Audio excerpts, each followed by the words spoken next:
everyone. How are we? I pray that you all have had an amazing day. Today, I kind of really just chilled.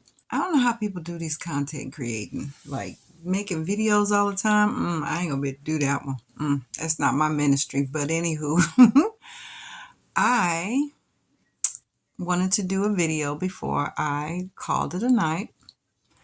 Um, so my last video, I was kind of talking about how I went to jail and how my son got taken away. And it took about a year before I was able to get him back. Of course, the lawyer that my father got, she was amazing. She got him back like that, once she got on the case. And so, like I said, all of the things that happened to my son, we tried to fight it. No prevailing there. So we just kind of left it alone, and I just kind of went on with life. But in the meantime, I'm ready to move. Like I'm just ready to move. I'm sick of my dad. I'm tired of being in New Jersey. I feel like all of the bad things that has ever happened. Not ever. Let me take that back. I've had bad things happening to me when I lived in North Carolina, but for some reason, the things that happened to me in New Jersey was bigger. It was a bigger thing in my eyes. Like it was like when I first think about the things I've been through, I always think New Jersey and all of the things I went through. So I pretty much was ready to leave New Jersey. I was tired of Patterson. I'm ready to leave, but I didn't know where to go, right? Um, I didn't want to go back to North Carolina. My grandparents aren't living. And so don't really have a lot of family that I know of. I mean, I have family, um, but I just didn't know them. So I'm trying to figure out where I want to go. So I'll go back a little bit. So I had started, okay, because of the way that I was mothering my child, I felt like I needed some help because I really thought I was crazy. I felt crazy. Like you couldn't tell me I wasn't losing my mind. So I sought some counseling.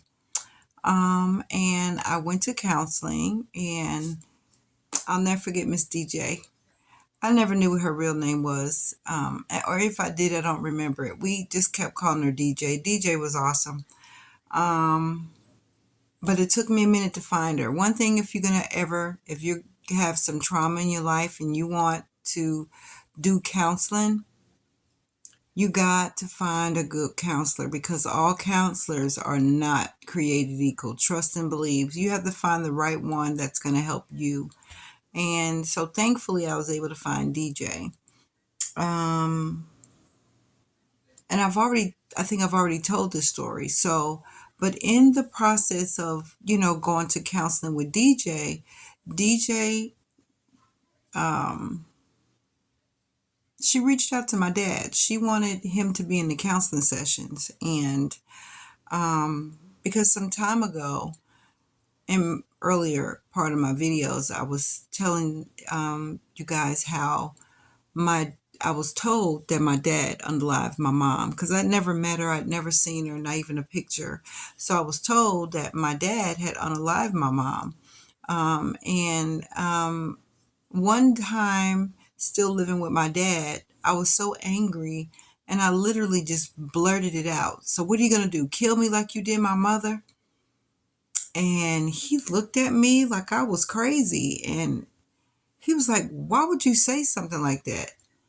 And I told him, why? Because grandma and granddaddy told me you did. And they told me you went to prison and that you killed somebody and you killed my mother. Oh, excuse me. You unalived my mother.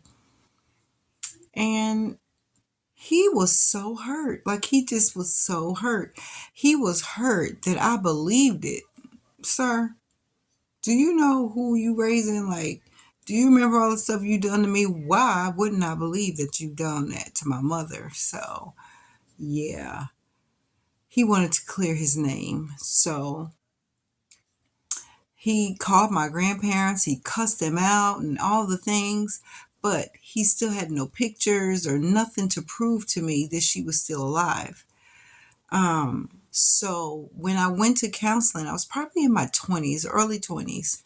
I was going to counseling, and when I went to this counseling session and she had him come, DJ just went off on him. Like, how dare you not think she should know who her mother is?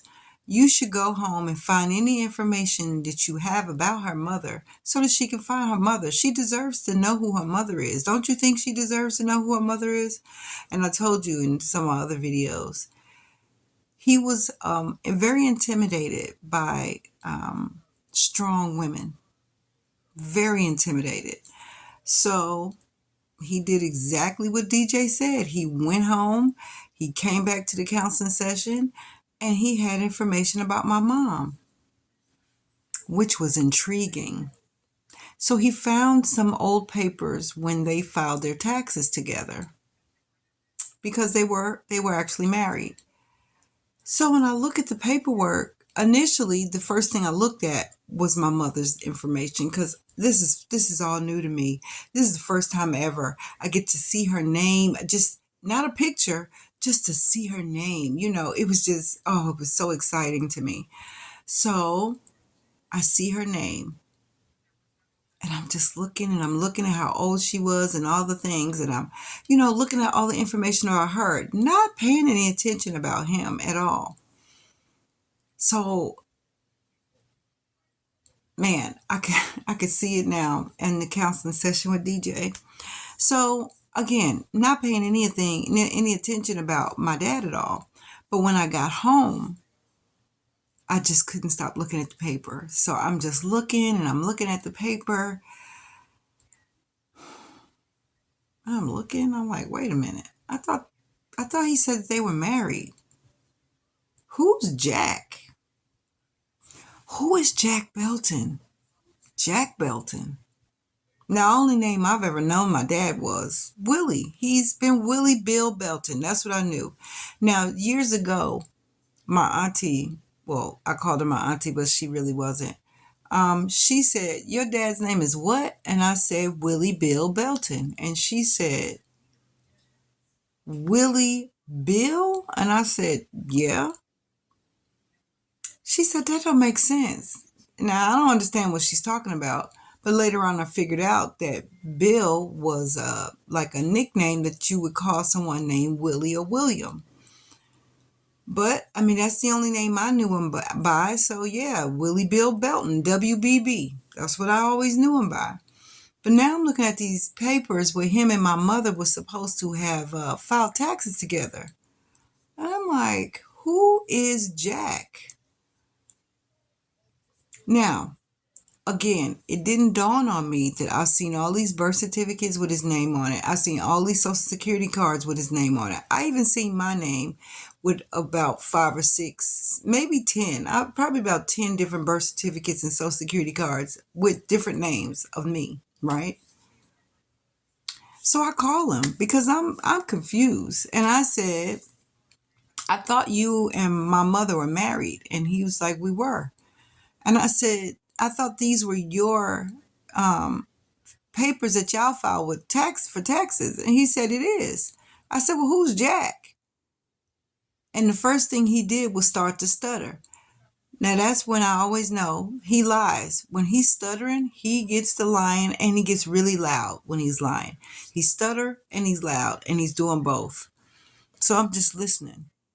He's like, oh yeah, the Social Security people got it wrong. Now I'm still in my 20s and I don't really know nothing about taxes or anything like that. But anybody know about taxes? You know doggone well the Social Security people did not get your names wrong. They didn't. So my next counseling session, I took my papers back to DJ and I said, DJ, remember these papers my dad brought in here saying that him and my mom filed their taxes? And she was like, yeah. I said, look at these papers. And so she's looking and she did the same thing I did. She's just looking at my mother's information. And she said, well, what's wrong? I said, do you see what I see? I said, what did my daddy tell you his name was? She said, Willie Bill Belton. Right. I said, keep looking. And she goes, And she's flipping and flipping. And she was like, well, I don't see his name anywhere. I said, correct. I said, but he said his name is Jack on there. And the Social Security place made a mistake. She said the IRS made a mistake on his name. She said, oh, no. No, they didn't. They definitely didn't. She said, who's Jack? I don't know. I don't know. Now, we had another session with him coming. So she was like, well, I'm going to ask him. I said, yeah, you ask him because I asked and he told me that they made a mistake. I said, but I knew he was lying because when he gets loud and he stutters, he be lying. So I knew that. So when he came back to the counseling session, DJ's talking about all kind of stuff. Now, mind you, DJ's already had me write him a letter because that's what she told me to do. Um, I couldn't really tell him what I was feeling. So she told me to write a letter to him. That's how my book came about because when I started writing the letter, it didn't come out in letter form. It came out more like a book form, right? So that's where the book initially started from, back in my early 20s. That's how long I've been writing this book. That's how hard this book has been for me to write. So as my dad is sitting there, DJ goes, oh, I forgot to ask you something. And, he's like, yeah, what you want to know? She said, who's Jack? Now his eyes is this big. And he looks at me, and I'm looking at him like, mm-hmm. Now, back in the day, I'd have probably got my butt whooped because you don't tell nothing goes on in my house, right? Yeah, but now I'm in my 20s. You ain't touching me, and I don't live in your house. Well, kind of I do, but I don't. Um, so he says the same thing to her, and he's loud and he's stuttering, and he got that little stupid look on his face. So DJ said, I love DJ. Oh my goodness. Oh, I would love to see her again. She said to him, she said, you can lie to her, but you can't lie to me. I know the IRS didn't make no mistake. Why is Jack Belton on there? Who is Jack? So he says, Jack was one of his best friends and he took his name. Now I don't know if the man was still living when he did this or what, but he took his friend's identity. I was like, wow, oh wow. More stuff I'm learning about this man. I learned that he did unalive a woman. It just wasn't my mother. So he unalived somebody. So excuse me. So DJ asked him about that too. She wanted to know, why would her grandparents tell her that you unalived her mother? And he started to cry. Oh, it irritated me. I was so annoyed. He's crying because he don't know why my grandparents would tell him that. And she said, well, did you unalive a woman? And he looked at her and he was just so quiet. And I'm like this, because like I said, he treated me like dirt. But when it was a strong woman in the room, he was like a dog with his tail between his legs because I'm just like this because I want to know. I want to know what is it? What happened here? Um, and he admit that he had an issue with another woman and she was unalived. Yeah. And she lived in Virginia and he was in the military at the time. He was in the Air Force and that and that he don't want to talk about it. That's what he said. I don't want to talk about this no more. I think it's time for me